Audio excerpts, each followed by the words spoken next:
Thanks for joining us wherever you are. It appears the Security Tax Force enforcing the movement restrictions have stepped up their scrutiny at various checkpoints. A number of motorists have had to answer several questions and even been returned on their journey at some checkpoints here in Accra. Now, this morning, Joseph Akable visited the Tesano checkpoint and sent us this report.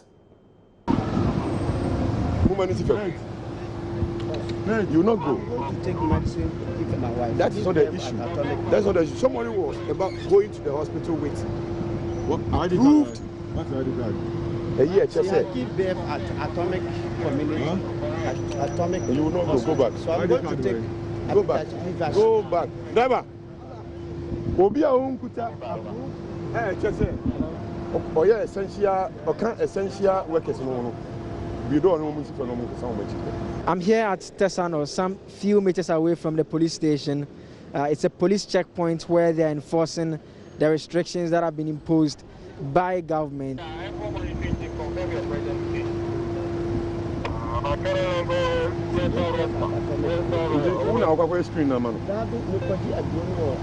Some of the passengers in some of the vehicles had some concerns. Their point is that they had been turned away a number of times, and so they've had reason to spend more on the transportation fare than they usually do. We are not shouting about it's like we've been frustrated on the way before. Yes, you have been stopped elsewhere. This is another checkpoint. You should carry with the security. No, we are very happy with what you are doing. But the mistake you are doing is allow private cars. We've seen private cars that small boys are sitting inside. They don't ask them. But the trottoir, unfortunately, we don't have cars. So I have my pass. What you need? Let me come. What you need to do is to at least stop the car and then verify if I have the authority to go. But what they are doing there is they are returning all the cars back. So where am I going to get to Accra? A private car with people on board. You didn't know the policemen. They never stopped them. Who were there? They didn't stop them at all. Nobody stopped them. You are saying it. Yes. Yes.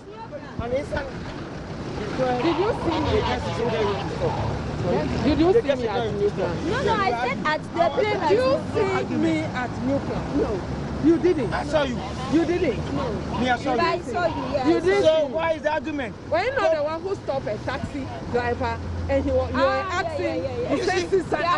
I was even fighting with the taxi driver with you. Yeah. And we were even looking for a car from this gentleman. I even asked him. Yeah, it's okay, but our problem is the double fare that we are paying is our problem. I don't have a problem with what the security is. So you came initially and they asked you to go back and you have to come again? No, it's when we got to Newplan, the car we were coming with, they stopped us. And then those of us who want to continue, they allowed us to cross to the other side. For this police lady, she saw me.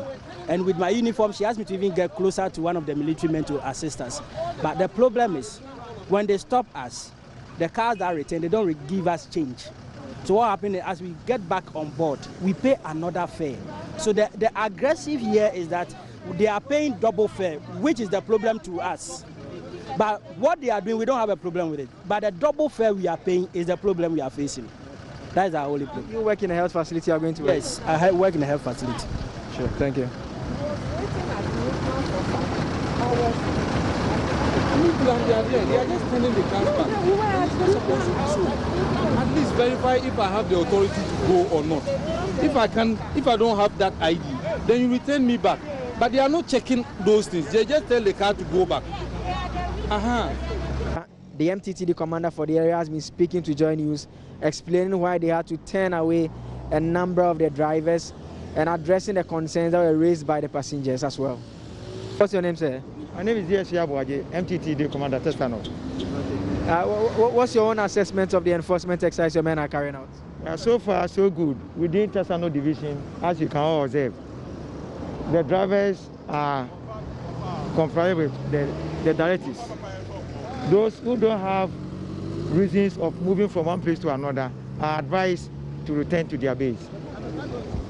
We observed something. It appears your interaction with the people, still a lot of people don't understand what the directives are and they are not obeying it in simple terms. That's why police, we are professionals. That's why police are professionals. It is our duty to convince them, for them to know what is expected of all of us. It's all about teamwork. and coordination. So if somebody is not getting things right, it is up to you, the security officer, to induce the people for them to know the reason why this exercise is ongoing. There was one of the buses that they were complaining they had been stopped too many times and they were spending more on the fare going to work simply because you are turning around the car. Ghanaians should be able to cooperate with the security because it is due to their, I may say, due to their interest. If we should organize one point, what of the other cars which normally comes from any other route.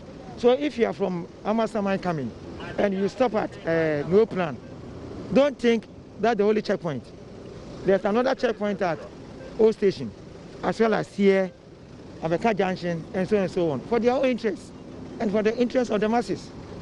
So people shouldn't have perception that why are they being stopped? Why are they not? They shouldn't complain. They should cooperate with the police and the military for us to help each other. Because we need, Ghana is a peaceful country. As Ghana is a peaceful country, we need to maintain that reputation. This is the situation here at Tesano, a strict enforcement of the restrictions imposed by government. For JoyNews, my name is Joseph Akable. Now, a 67-year-old widow allegedly assaulted by a police officer at the Accra railway station says she is currently in severe pains. Grandma Florence had gone to the market to retrieve bulk groceries as she ordered to stock her shop up.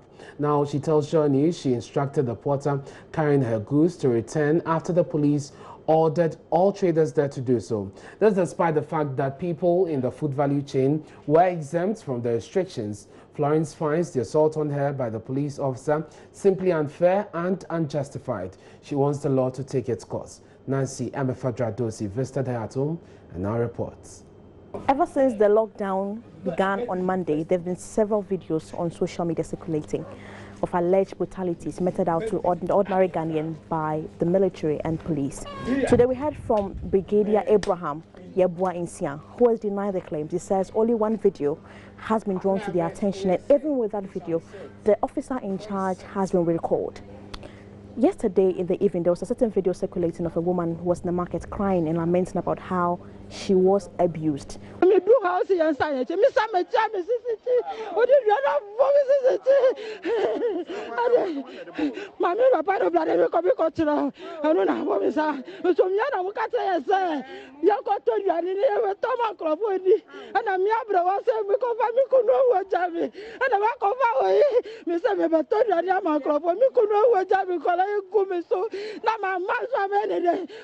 in front of the woman who was in that video yesterday.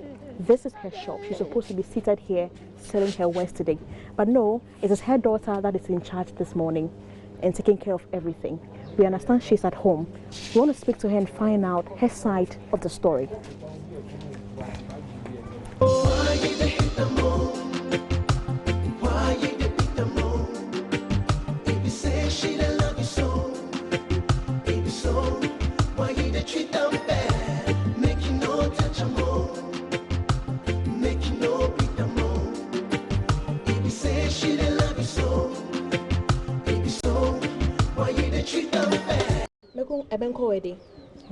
Florence, Ada. Okay. Yeah, I could share doa. Adana tomatoes, tadi ala. Tin tomatoes more. Plunging with a share. Okay. Basically, what she's saying is that she sells tomatoes, pepper, everything that you need as ingredients for your kitchen. Echo fiame people be video there and not a challenge social media. Mele come pomenya be diamia. Kama jema ma video fia we pobedi. Atan just atan bobe e winto ma le video mena sia. Ta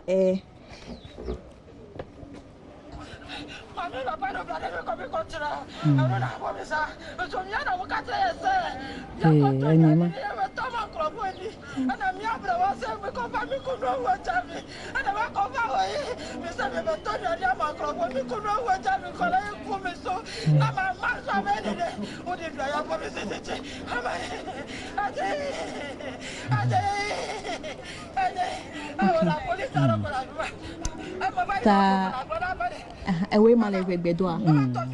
Okay. ta me kukulo atanchi na mi chiejo echo ahe yasiema atoma ala boda gba pana mi be mi ameyo no anu kukulo drama mi ata yashim atoma me phone ko yembo. I went to the market at dawn to buy foodstuff for my shop. After buying all that I needed, I got a head porter to help me. On our way to the rolling station, a policeman instructed me to return. I obliged and called the head porter to also follow me. On our way, I felt a very sharp pain on my waist. I turned, and the policeman had hit me twice with a standing broom. I started shaking uncontrollably, and the tomatoes I carried on my head fell.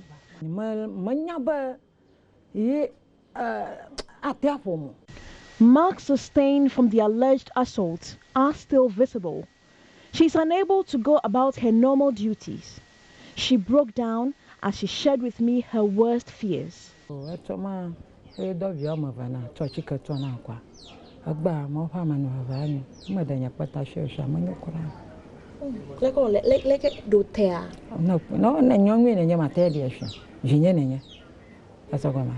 I was taken to the hospital yesterday. I was given some medicine. The pain is unbearable. I was really hurt and sad yesterday. I cried all night. I am scared this will affect my health. I don't want to die. My children are still young.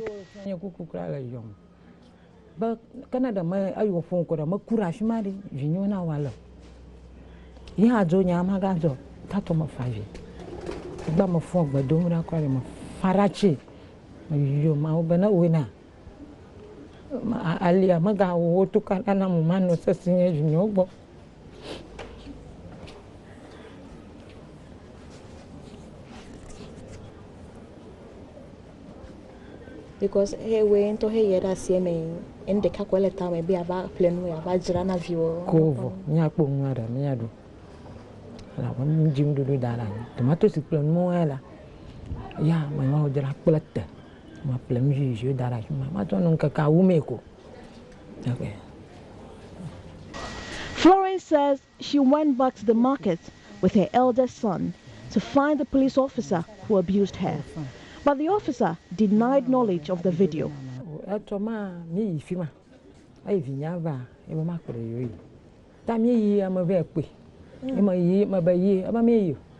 We went back to the rolling station last night. We met him.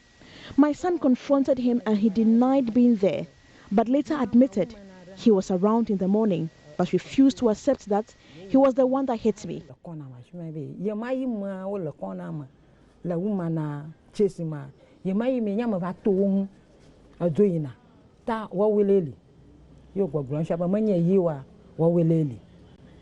In the viral video, Madam Florence, out of pain, cursed the policeman for the assault.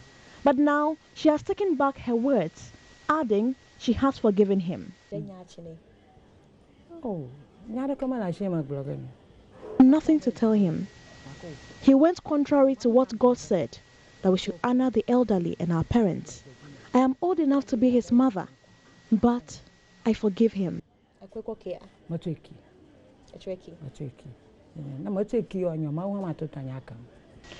Madam Florence prays this does not happen to any of her colleagues ever again. Madam Florence,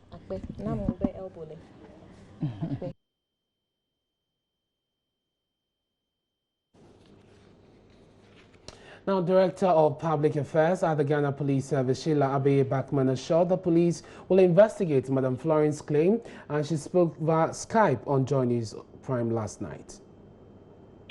And some of the people here, I'm just taking a mic for them. Police instructed the police background. The questions is satisfied.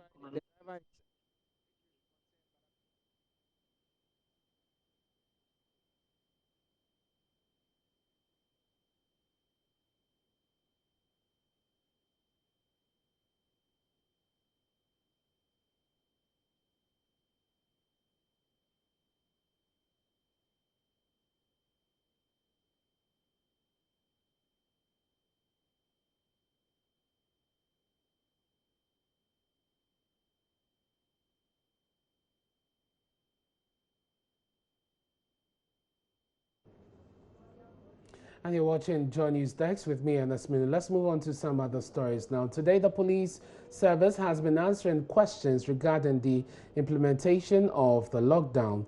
The AM show hosted Accra Police PRO Ifiatinge and Director General in charge of operations, Chief Superintendent Kwesi Fori. Together, they provided answers to questions from the public. They spoke with Roland Walker. We'll bring you that after this break. Do stay with us here on NewsDex.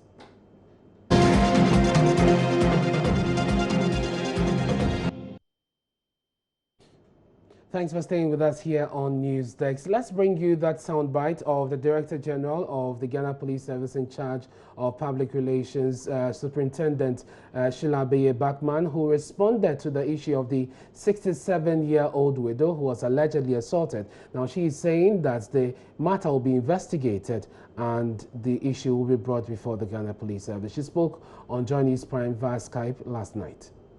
The Inspector General of Police, in fact, it appears to me that all the security purpose have decided and have instructed the commissioners who are supervising this operation to immediately withdraw any police officer who can be identified or who is accused of having abused anyone in the operation.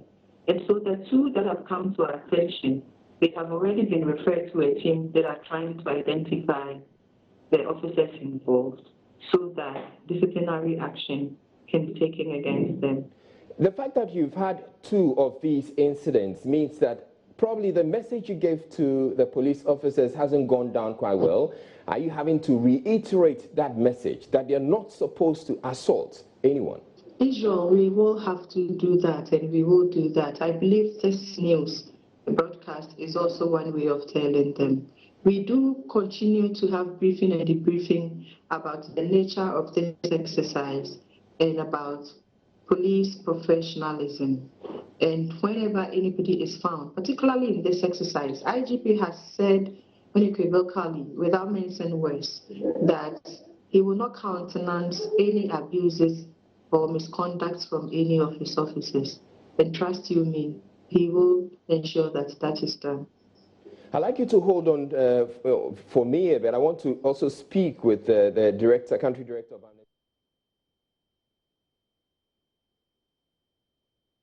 Now, 3 days ago, there were homeless head porters on the streets of Tudu struggling to get out of Accra in time for the lockdown deadline. But today, their story has changed.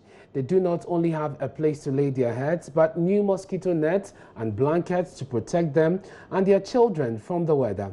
PSC Nana Safo was there yesterday when NADMO visited the state shelter for the 100 previously stranded people. He tells their story in the following report. She cannot look me in the eye as she narrates her ordeal these past few days. Tears roll down her cheeks. The attempt to go back home in the wake of restrictions imposed by the president has been full of pain and frustrations. Our woes were many at that point. The vehicle was low on fuel, the car was faulty, and our driver had been beaten as he tried to smuggle us out of a car. I met Nafisa again on Wednesday afternoon at her new sleeping place, a shelter that had been provided by government. She was not crying this time. She was beaming with smiles and full of praise. I'm truly relieved now. For the past 3 days, my mother has been sobbing bitterly. Today I told her to stop crying. The battle is over. Government has come to our aid. Even though she slept rough on the first day, that has changed. She's benefited from NADMO's relief items, which includes mattresses, mosquito nets, and cups. Director General of NADMO, Eric Ajiman Prempe, said the move was only part of a big national agenda. Ashanti region, where there are other places also, we have identified some other places, so we're going everywhere. Wherever we find Ghanaians who, as a result of this lockdown, are in dire need, we need to give them relief, and that's exactly what we're doing. Minister for Gender, Children and Social Protection, Cynthia Morrison, highlighted the need to enforce the rule on social distancing due to the high numbers. The adults are 47. With their children, we are getting to close to 100 or so. but the only thing is that a mother will sleep with a child, and we are showing them how to do the social separation, so that if the mother's head is facing this way, the child will face the other way, so that they don't inhale, the things from each other. For Nashira, another porter I spoke to, the happenings were too good to be true. We didn't even have water to drink. Upon arrival here, we have been fed. There's enough to drink. We've had our baths and visited the washroom free of charge. It had been 5 days since I last had a bath. We're truly grateful. Oh, baby, 5 days. 5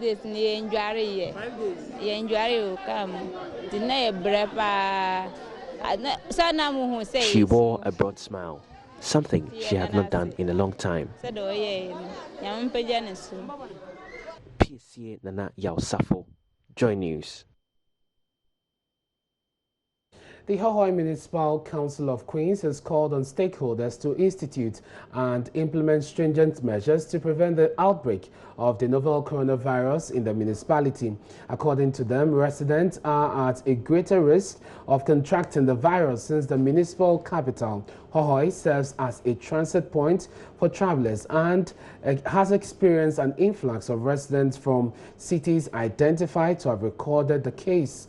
Now, speaking at a presser, the Vice Chairperson of the Hohoe Municipal Council of Queens, Mama Ditri, among others, suggested screening exercises in communities and mass COVID-19 testing if the need be. Due to the geographical location of Hohoe, it has served as a transit point for people traveling from the northern part of the country to the south and vice versa. While some of the travelers spend a day or two before continuing their journey, others migrate here permanently for greener pastures. The municipality over the weekend also witnessed an influx of people from areas identified to have recorded coronavirus cases. With these developments, traditional authorities fear the municipality risks recording a coronavirus outbreak. Addressing the press, the Vice Chairperson of the Hohoe Municipal Council of Queens, Mama Jitri, appealed to stakeholders to adopt measures to prevent the spread of the virus. Hohoe, as a matter of fact, is strategically positioned not only as the most commercial, vibrant town, but also as a major transit point in the region. Over the years, this enviable position has served us well and has effectively boosted our local economy. However, we are becoming very apprehensive with the influx of people into Hohoe from other parts of the country where a partial lockdown has been declared. We are worried because the move has the potential of transporting the virus into our town. We want to call on the Ghana Health Service to immediately institute pragmatic measures to mitigate the impact of COVID-19 should it be imported into the municipality. She also expressed worry on how parents put their children at risk as they send them to hawk in traffic at the lorry stations and market centers. As young mothers, we will not sit down unconcerned. To this end, we want to call on all the assemblymen in the municipality to join hands with us and our chiefs to put together a task force to ensure we arrest the kids and punish their parents for reneging on their responsibilities. Mama Jitri entreated security agencies to intensify their surveillance at the borders to fish out persons who would attempt to enter the country through an unapproved route to prevent the importation of the virus. While we call on state apparatus to intensify its vigilance in these areas of grave concern to us, we equally call on traditional leaders, assemblymen, and unit committee members, as well as every citizen, to stand up and be counted. We have responsibility as people to help the state protect us adequately. Please, If you see anybody entering the country through any of the unapproved routes, report the person to the appropriate authorities. The council presented tissues worth 1,000 Ghana cedis to the Hohwe Municipal Hospital and urged corporate entities to support the health facility with personal protective equipment and infrared thermometers. Fred Kwame Asari, Joy News, Hohwe.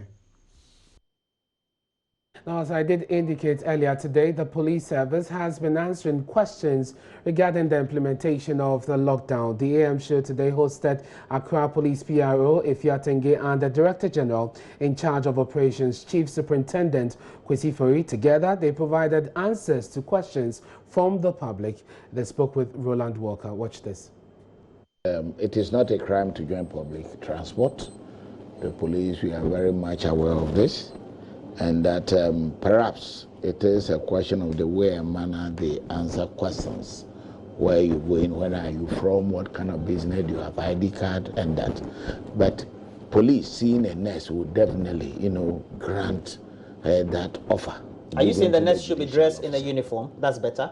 In uniform, better. If not in uniform, you should be able to produce ID card. Should be able. But one thing I will say is that regarding the case that you spoke about, police, we have long baton and truncheon, which are our official working tool. And when you have the truncheon and the baton, is accepted. But we've wanted not to use canes. But let me also make it important that somebody said the youth are being molested. It's not a question of being molested. We have an exercise, a target goal in mind to make sure that the people of this country, health and security to be maintained. And where you have somebody who takes the law into their own hand, walks anyhow, loiter anyhow, attract or get infected, go back to the community, the consequences are too much for us to bear.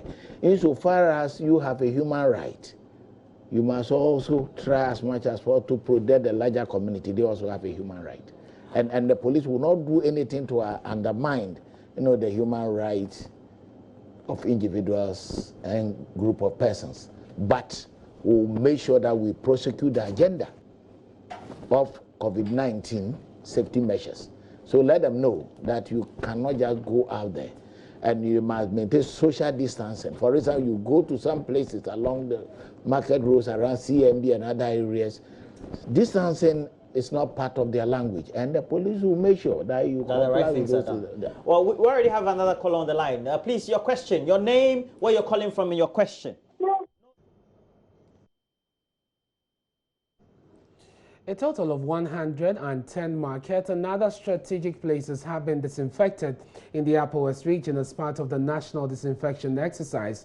338 sprayers did the mass spray in all 11 municipal and districts in the Upper West region. The move by the government is to enhance conditions of hygiene in the markets and also prevent the spread of the coronavirus in the country.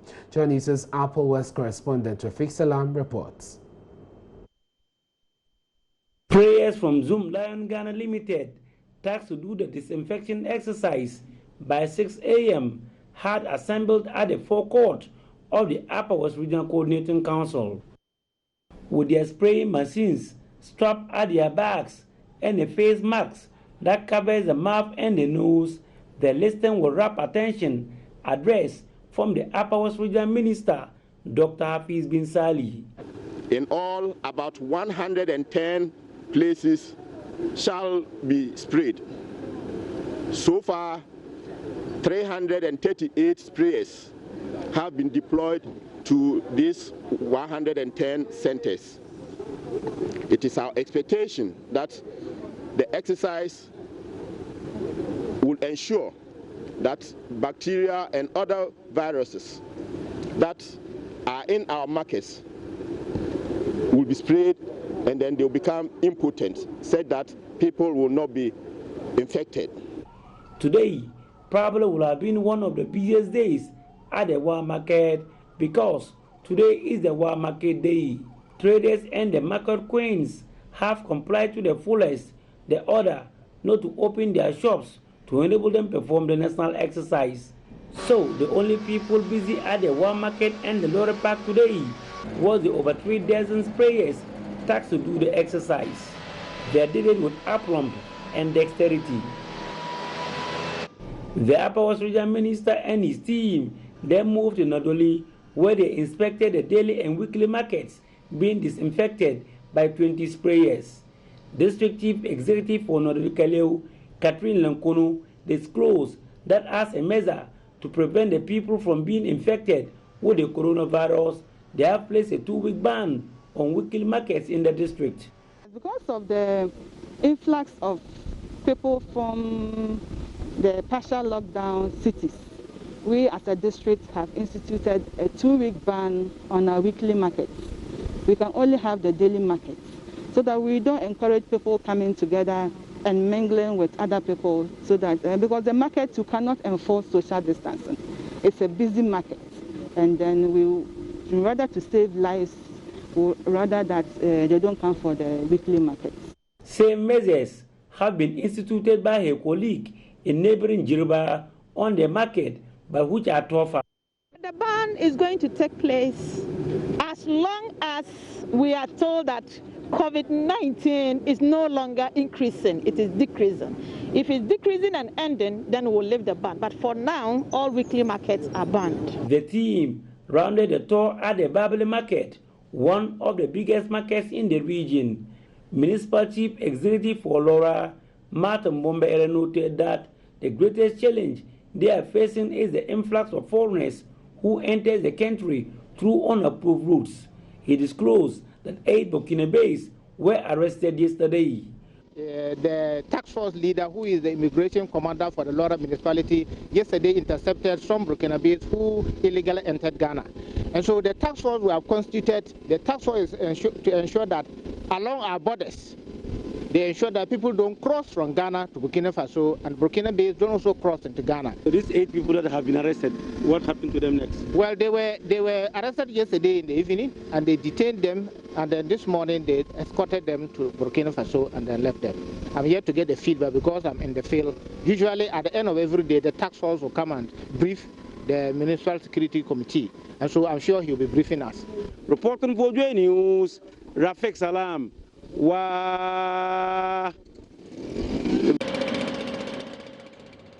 Welcome back to Newsdesk. Now, effective today, April 1, that's April 2, the National Petroleum Authority, the NPA, has introduced a new tax on LPG. The new tax, known as the Cylinder Recovery Margin, is to aid the operationalization of the cylinder recirculation module. So why the new tax, especially when crude prices on the international market continue to drop drastically?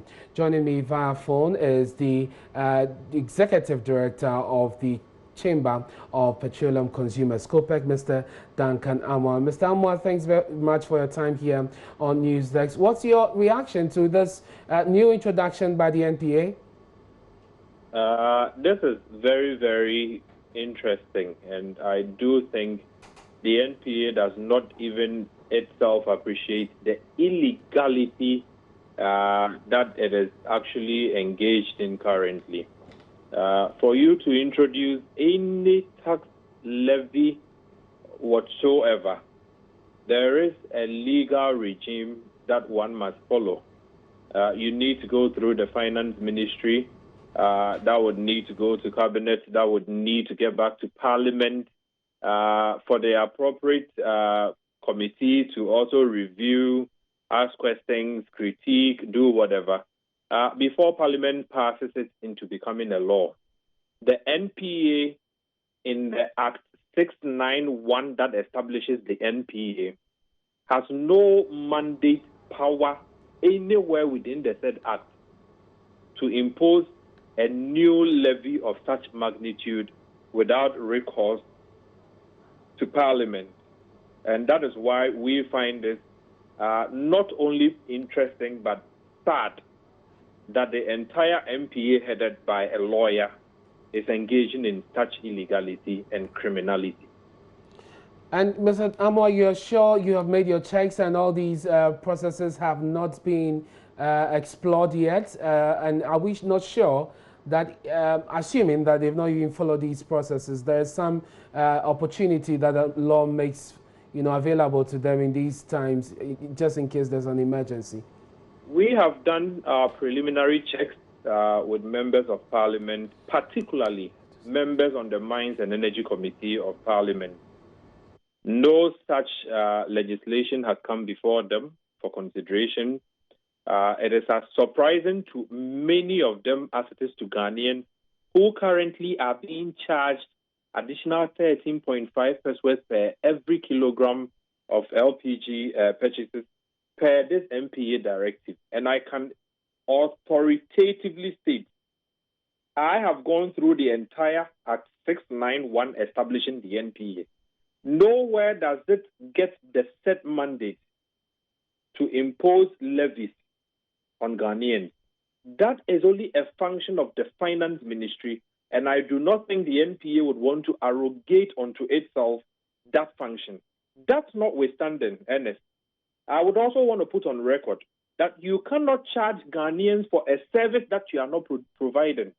If you are willing to take 13.5 pesos per kilogram from all of us, which you are doing currently, in the name of cylinder, recovery margin. Yes, when I go to buy LPG this morning, I have to carry my own bottle to the refill station. They fill for me, I take it back, my own bottle. Nothing is being refurbished, nothing is being replaced or maintained. What are you charging that money for? That clearly will beat anybody's mind. Aside the illegality, the basis for charging that money in itself cannot be substantiated in any way.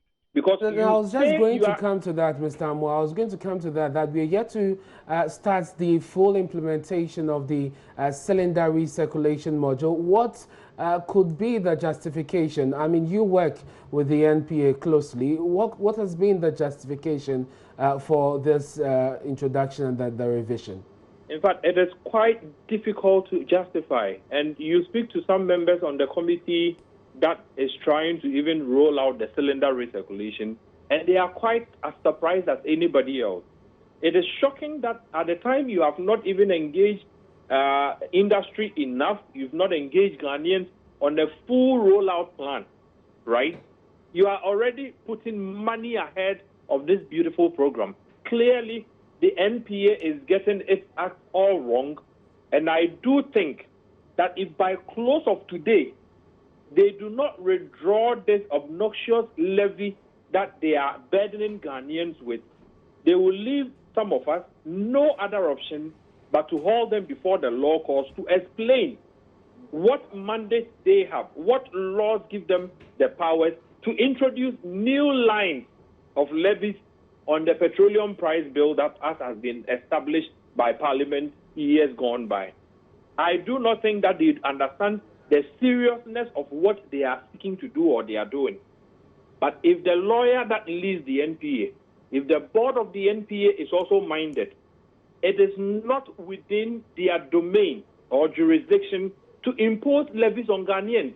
That is only a function that the finance minister through Parliament can be able to obtain from Ghanaians. But as I speak with you now, Ernest, any Ghanaian that bought LPG yesterday has paid.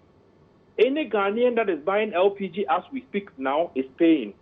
Yet the NPA has not even sought any approvals from Finance Ministry, from Parliament. There's not been any approvals. Beyond the fact that what they are even charging in itself doesn't add up because the service for which you are charging is not being provided. And we'll be checking with the NPA. Because this is getting a lot in the industry quite angry, and I will not be surprised if the NPA is forced to pay back whatever is collecting from Ghanaians in the coming days.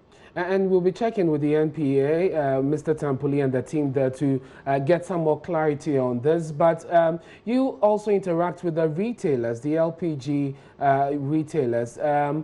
There's not been any protest on their part. Have they consented to this already? Indeed, Ernest, I can put on record that as I speak with you, they are getting ready with statements in opposition to this imposition. If you recall, not long ago, the LPG marketers were on your network and other networks begging government to reduce the taxes on LPG so as to make it, affordable and available to Ghanaians. LPG has a substitute. The substitute is not environmentally friendly. And so for the country to even help people to switch to LPG, you would expect that prices would drive that agenda. A situation where you expect the NPA to lead that charge, the NPA is doing what you would call counterproductive service to all of us. And so as I speak with you, my latest interaction with the LPG marketers indicates they are in a stern opposition to this new levy that the NPA is seeking to impose on Ghanaians. I have spoken also to the retailers. They are also in a strong opposition to this. If you speak to the NPA, they give you the idea that, oh, we are taking this in order that we can be able to give something to the bottling companies. If the bottling companies are not serving you and I, do we need to start paying them upfront in advance? This is clearly some amount of cheating ongoing, and we do think that the NPA will take good, counsel at this point and withdraw before it gets eggs thrown on its face completely. Mr. Amwa, thank you very much for your time here on Newsdesk. Duncan Amwa is the Executive Director of the Chamber of Oil Petroleum Consumers, COPEC, and of course he is raising some opposition as far as the introduction of a new levy on LPG is concerned by the NPA, and he is warning that they will be forced to head to the courts if the NPA does not rescind its decision. Already the marketers and the retailers are also preparing to register their displeasure as far as this is concerned. As far as we know, this has taken effect already, and will definitely follow up with the NPA to bring you more on this.